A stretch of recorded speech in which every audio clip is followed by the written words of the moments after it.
Assalamualaikum warahmatullahi wabarakatuh. Kami dari kelas Akuntansi Syariah 2D IAIN Nurjati Cirebon akan membahas mengenai analisis Benjamin Graham formula dari PT Royal Prima Terbuka. Namun sebelum itu, saya akan memperkenalkan anggota kelompok kami.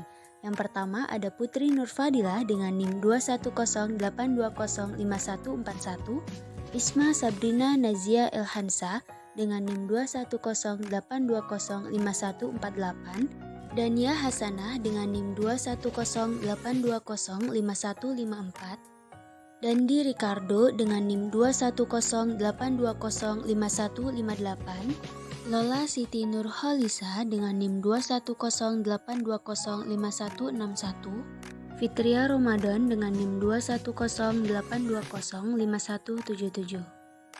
Berikut ini adalah videonya, selamat menonton. PT Royal Prima Terbuka yang biasa disebut dengan PRIM didirikan pada tanggal 4 Juni 2013 dan mulai beroperasi secara komersial pada tahun 2014. Pemegang saham yang memiliki 5% atau lebih saham Royal Prima Terbuka yaitu Insinyur Nyoman Ehridge Lister dengan persentase kepemilikan sebesar 64,58%. Mengenai IPO atau Initial Public Offering, yaitu pada perusahaan PRIM pada tanggal 4 Mei 2018.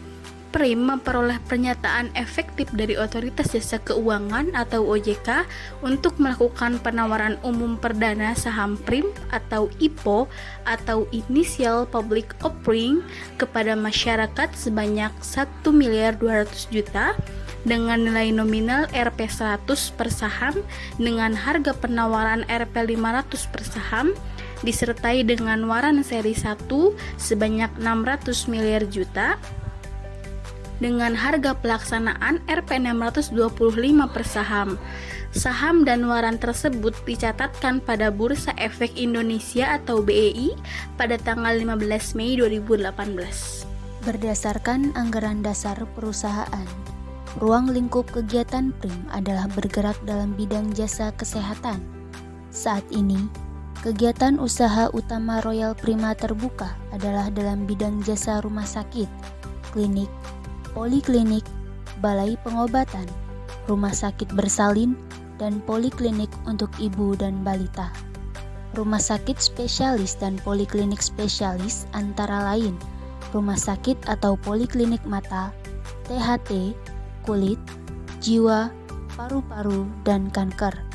Serta kegiatan usaha terkait Royal Prima Terbuka memiliki 2 jaringan rumah sakit, Rumah Sakit Umum Royal Prima Medan dan Rumah Sakit Royal Prima Jambi, dengan target total kapasitas pada akhir tahun 2018 memiliki kurang lebih 1.200 tempat tidur.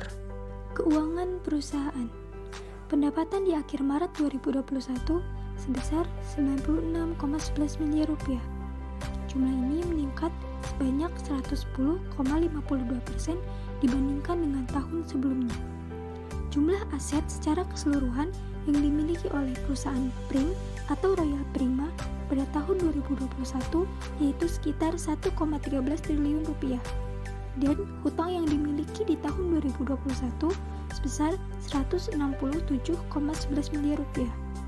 Setelah dianalisis menggunakan metode formula Benjamin Graham menghasilkan harga wajar sekitar Rp477,60 dengan harga saham di akhir Maret 2022 sebesar Rp250 dan menghasilkan margin of safety sebesar 47,65%.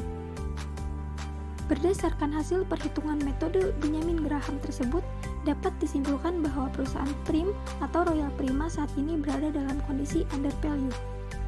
Kemudian, dilihat dari margin of safety, perusahaan PRIM atau Royal Prima memiliki margin of safety lebih dari 30%, bahkan mencapai 47,65%.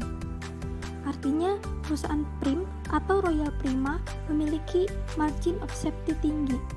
Semakin tinggi margin of safety menunjukkan bahwa semakin besar batas keamanan perusahaan tersebut untuk diinvestasikan. Hal tersebut menunjukkan bahwa saham perusahaan PRIM atau Royal Prima sektor kesehatan layak untuk diinvestasikan.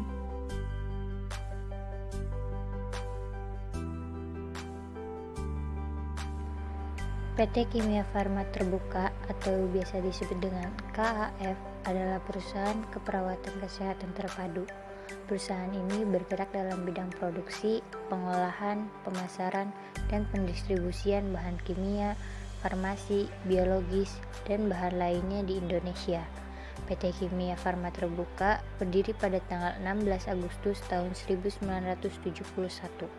Berdasarkan Akta Pendirian nomor 18 tanggal 16 Agustus tahun 1971 yang telah diubah dengan Akta Perubahan nomor 18 tanggal 11 Oktober tahun 1971 di Jakarta.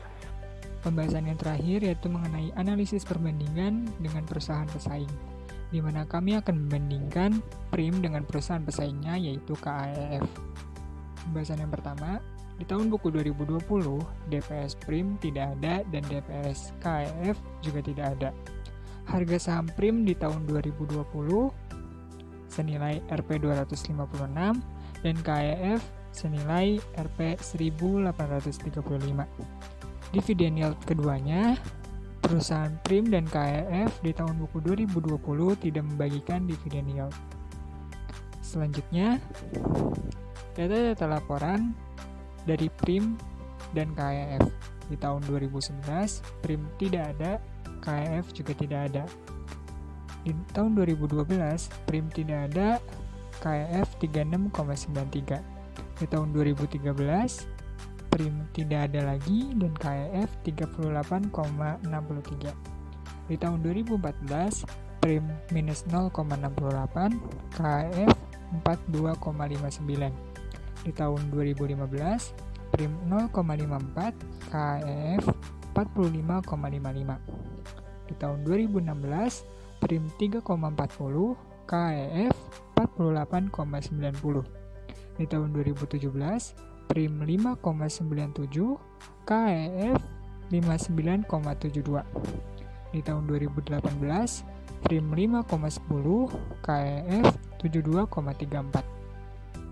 Di tahun 2019, PRIM 0,64, KAF 2,86. Dan di tahun 2020, PRIM 11,23, KAF 3,58. Untuk perhitungan CAGR-nya, yaitu dengan nilai akhir dibagi nilai awal pangkat 1 per TTL tahun dikurang 1 minus 1.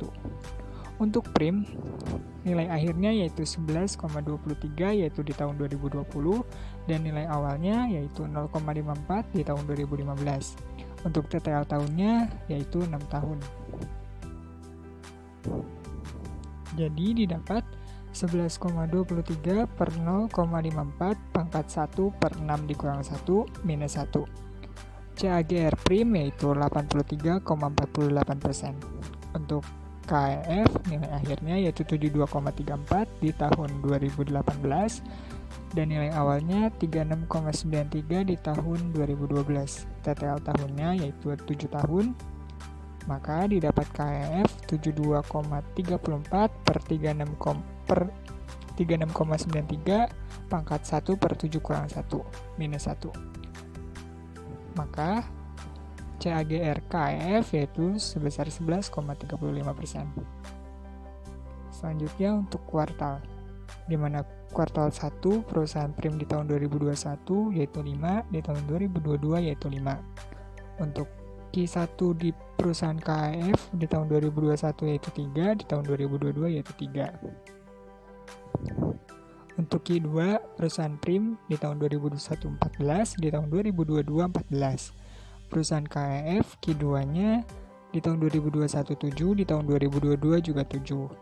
Q3 perusahaan PRIM di tahun 2021 12, di tahun 2022 9,6. Perusahaan KAF di tahun 2021 Q3-nya 44, di tahun 2022 Q3-nya 35,2. Q4 perusahaan PRIM di tahun 2021 6, di tahun 2022 6.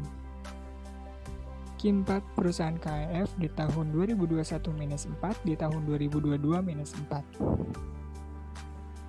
EPS perusahaan Prim di tahun 2021 yaitu 37, EPS perusahaan Prim di tahun 2022 yaitu 34,6, EPS perusahaan KEF di tahun 2021 yaitu 50, dan EPS perusahaan KEF di tahun 2022 yaitu 1,2. Selanjutnya, estimasi EPS FY 2022 Prim 34,6 dan KEF 41,2. CAGR Prim 83,48%, KEF 11%. GOV 7,1, AAA 12,3. Untuk perhitungan intrinsic value-nya yaitu EV sama dengan EPS dikali 7 tambah 1G dikali GOV per AAA. Maka didapat intrinsic value-nya untuk perusahaan Prim yaitu senilai Rp439,39. Untuk intrinsic value KEF didapat Rp2.092,986.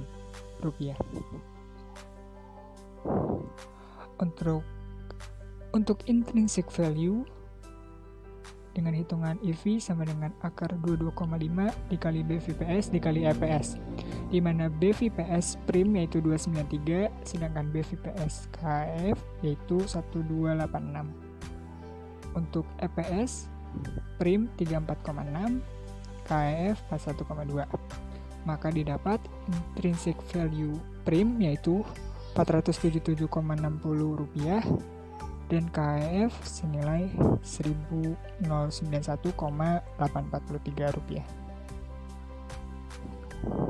Perhitungan MOS yaitu dengan intrinsic value dikurang price dibagi intrinsic value, di mana price tanggal 19 Juni 2022 Prim yaitu 250 dan KEF yaitu 1385.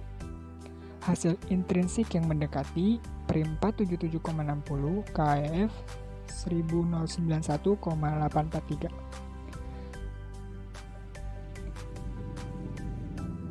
MOS-nya yaitu intrinsic value dikurang price per EV. Untuk Prim yaitu 477,60 dikurang 250 per 477,60, maka MOS-nya 47,65%. Dan untuk KEF 1091,843 dikurang 1385 dibagi 1091,843, maka didapat MOS-nya minus 26,84%. Maka dapat disimpulkan berdasarkan hasil perhitungan margin of safety antara harga saham terhadap harga wajar perusahaan Prim menunjukkan margin of safety sebesar 47,65%. Sedangkan hasil perhitungan pada perusahaan KEF menunjukkan margin of safety sebesar minus 26,84%. Berdasarkan hasil perhitungan tersebut, dapat disimpulkan bahwa saham perusahaan Prim saat ini berada dalam kondisi undervalue, sedangkan saham perusahaan KEF saat ini berada dalam kondisi overvalue. Keputusan investasi yang dapat diambil terhadap valuasi saham perusahaan Prim dan KEF adalah saham perusahaan Prim lebih layak untuk Thank you. Sekian penjelasan dari kami. Mohon maaf apabila terdapat kesalahan. Wassalamualaikum warahmatullahi wabarakatuh.